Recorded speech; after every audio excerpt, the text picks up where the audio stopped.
کو سجدہ کرو فسجدوا الا ابلیس، سارے فرشتوں نے آدم کو سجدہ کیا الا ابلیس، لیکن ابلیس کے علاوہ، ابلیس کے سوا۔ اس آیت کا مفہوم آپ اچھی طریقے سے سمجھ گئے ہوں گے کہ اسلام کے مسائل چوں چوں کے مربع نہیں ہیں کہ جب چاہو اپنی مرضی سے کسی چیز کو کرو اور جب چاہو نہ کرو۔ مثلا ٹائم مل گیا تو ظہر کی نماز پڑھ لی اور اب چلے گئے ہم باہر، عصر میں وقت نہیں ملا، کھیت جوتتے رہے، عصر چھوڑ دی، مغرب میں آئے کھانا کھایا نہیں پڑھی، اور عشاء میں سونے سے پہلے عشاء کی نماز پڑھ کے اب ہم بستر پہ جا کے سو گئے ہیں۔ یہ اسلام کے اصول نہیں ہے۔ جو نماز اپنی مرضی سے پڑھنا چاہو پڑھ لو اور جو چھوڑنا چاہو چھوڑ لو۔ علامہ احسان الہی ظہیر تو یہ کہا کرتے تھے کہ جو 5 وقت کی نماز نہیں پڑھتا ہے اس کو جو گناہ ملے گا اس سے ڈبل گناہ اس کو ملے گا جو 2 ٹائم کی پڑھ رہا ہے 3 ٹائم کی چھوڑ رہا ہے، یا 3 ٹائم کی پڑھ رہا ہے 2 ٹائم کی چھوڑ رہا ہے۔ ان سے پوچھا گیا علامہ احسان سے ایسا کیوں؟ تو انہوں نے کہا کہ دیکھیے، جو بچہ اسکول میں پڑھنے نہیں جاتا ہے اس کو صرف ایک سزا ملتی ہے، کیا؟ کہ وہ علم حاصل نہیں ہوتا ہے، اس کو وہ پڑھ نہیں پاتا ہے۔ لیکن جو بچہ اسکول میں پڑھتا ہے لیکن لیٹ جاتا ہے، اسکول 8 بجے کا ہے وہ 9 بجے جاتا ہے، اور روزانہ اس نے معمول بنایا ہے تو اس کو مار بھی پڑتی ہے، ذرا کیوں لیٹ آیا، پڑتا بھی ہے، اور بار بار اگر اس کا روزانہ کا معمول رہا تو اس بچے کو نکال بھی دیا جاتا ہے اسکول سے، اس کو ڈبل سزا ملتی ہے۔ حالانکہ وہ 9 بجے سے 12 بجے تک پڑھ تو رہا ہے، اگرچہ 8 بجے نہیں جا رہا ہے، لیکن وہ لیٹ آنے پر اس کو سزا بھی ملتی ہے اور اسکول سے نکال بھی دیا جاتا ہے۔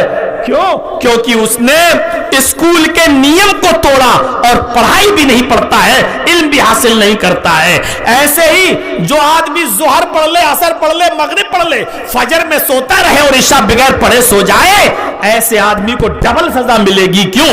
کیونکہ اس نے ایک تو 2 وقت کی نمازیں چھوڑی، اس کا گناہ، اور ایک اللہ نے فرض کی 5 وقت کی نماز اور اس نے اپنے اوپر فرض کر لی 3 وقت کی نماز، یعنی 2 وقت کی نمازوں میں اس نے سستی کر کے گویا کہ اپنے اوپر سے معاف کرا لی ہے۔ جبکہ نمازوں کو معاف کرنا، نہ کرنا، چھوڑ دینا یہ صرف اللہ رب العالمین کے اختیار میں ہے، بندے کے اختیار میں نہیں ہے۔ اس کو ڈبل سزا ملے گی۔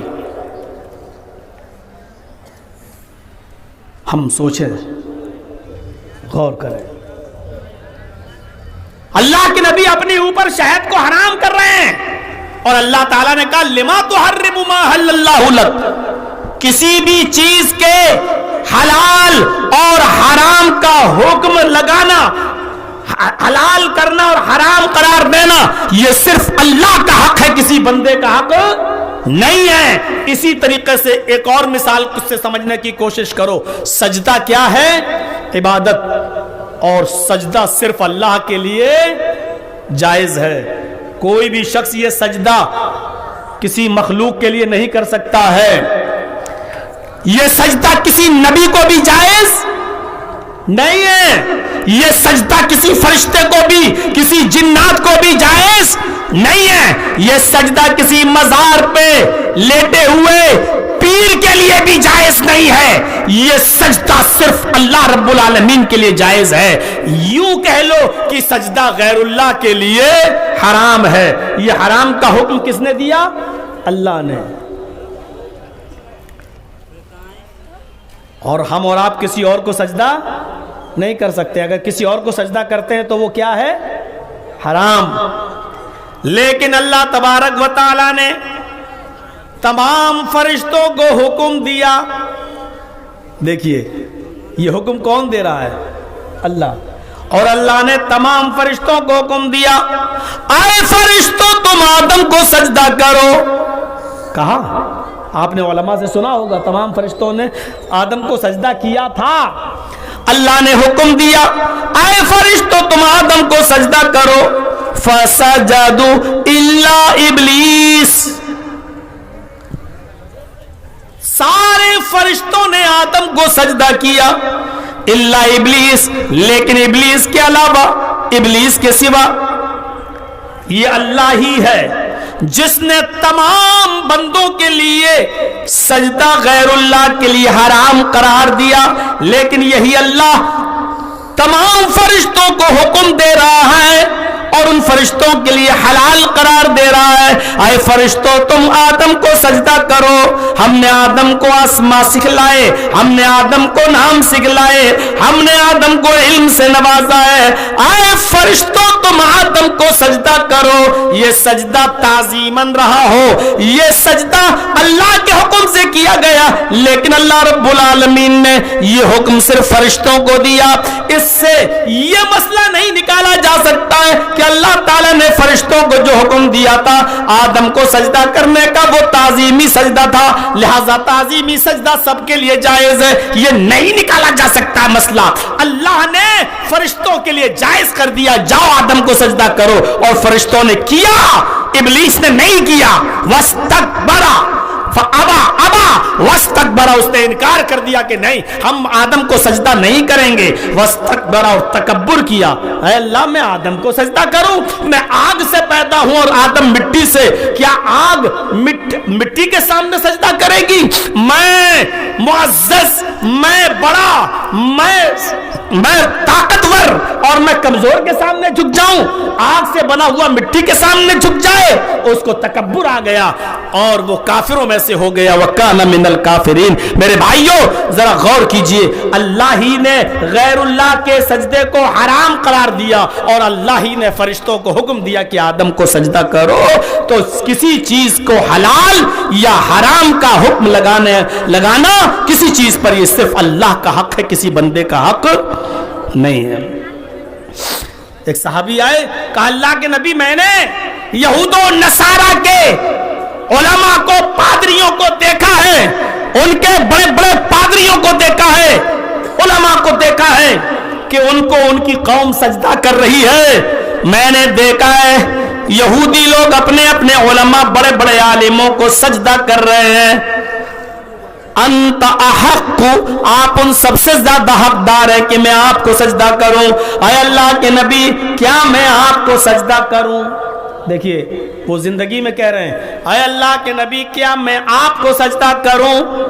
اللہ کے نبی صلی اللہ علیہ وسلم نے فرمایا امررت بقبری ان تسجد لہ، کیا تم میری قبر کے پاس سے گزرو گے تو کیا اسے سجدہ کرو گے؟ ایک چیز کو سمجھنے کی کوشش کرو میرے بھائیوں، ایک صحابی اللہ کے نبی کے پاس آئے اور کیا کہہ رہے ہیں اے اللہ کے رسول، یہودی اور عیسائی اپنے اپنے عالموں کو سجدہ کرتے ہیں، تو کیا میں آپ کو سجدہ نہ کروں؟ آپ تو اللہ کے نبی ہیں، تو کیا میں آپ کو سجدہ نہ کروں؟ تو اللہ کے نبی نے یہ تو نہیں کہا کہ نہیں، پوچھا کہ میں آپ کو سجدہ کروں یا نہ کروں، میں آپ کو سجدہ نہ کروں، اجازت دیجئے میں آپ کو سجدہ کروں۔ اللہ کے نبی نے زندگی کے بارے میں تو کچھ نہیں کہا، لیکن فوراً ان سے کہا امررت بقبری ان تسجد لہ، اگر تو میری قبر کے پاس سے گزرے گا تو کیا اس کو سجدہ کرے گا؟ یعنی زندگی میں تو میں تجھے روک لوں گا، ابھی تو میں تجھے منع کر دوں گا کہ میری قبر پہ سجدہ مت کر، ابھی تو میں منع کر دوں گا، نہیں میرے سامنے نہیں، سجدہ صرف اللہ کو جائز، ابھی تو میں منع کر دوں گا، لیکن میرے انتقال کے بعد جب مجھے قبر میں دفن کر دیا جائے اور تب تو میری قبر کو سجدہ کرے گا، تب تو میں تجھے قبر کے اندر سے آواز دے کر تو منع نہیں کر سکتا۔ آپ کو فکر اپنی زندگی کی نہیں ہوئی، آپ کو فکر اپنے انتقال کے بعد کی ہوئی، کہیں ایسا نہ ہو کہ میرے انتقال کے بعد یہ لوگ میری قبر کو سجدہ کا بنا لے، اس لیے آپ نے کہا کیا تو میری قبر کے پاس سے گزرے گا تو کیا سجدہ کرے گا؟ اس نے کہا نہیں، آپ نے کہا ایسا کرنا بھی نہیں، سجدہ صرف اللہ کا حق ہے، بندے کو سجدہ صرف اللہ کے سامنے کرنا چاہیے، لہٰذا میں تمہیں اس بات کی بالکل اجازت نہیں دیتا کہ تم مجھے سجدہ کرو، نہ ابھی سجدہ کر سکتے ہو، نہ میرے انتقال کے بعد میری قبر پہ آ کے سجدہ کر سکتے ہو۔ قبر پر بھی سجدہ کرنے سے اللہ کے رسول نے منع کر دیا ہے، اپنی قبر، جب نبی کی قبر پر سجدہ کرنا جائز نہیں ہے تو نبی سے بڑھ کر کون بزرگ ہے اور نبی سے بڑھ کر کون پیر ہے کہ اس کی قبر پہ جا کے سجدہ کیا جائے اور اس کی قبر پہ جا کے ماتھا ٹیکا جائے۔ تو میرے بھائیوں اس مسئلے کو آپ اچھی طریقے سے سمجھ گئے ہوں گے کہ نبی اکرم صلی اللہ علیہ وسلم بھی کسی چیز کو حلال اور کسی چیز کو حرام قرار نہیں دے سکتے ہیں جب تک کہ اللہ تعالیٰ نہ چاہے. غلطی انسان سے ہو سکتی ہے اجتہاد میں، لیکن قرآن و حدیث کی دلیل آ جانے کے بعد، کتاب و سنت کی دلیل آ جانے کے بعد اپنی غلطی سے رجوع کر لینا اور صحیح بات کو مان لینا، یہی اسلام ہے، یہی اسلام ہے، اور یہی سلفیت ہے، اور یہی اہل حدیثیت کہلاتی ہے کہ غلط چیز کو چھوڑ دینا.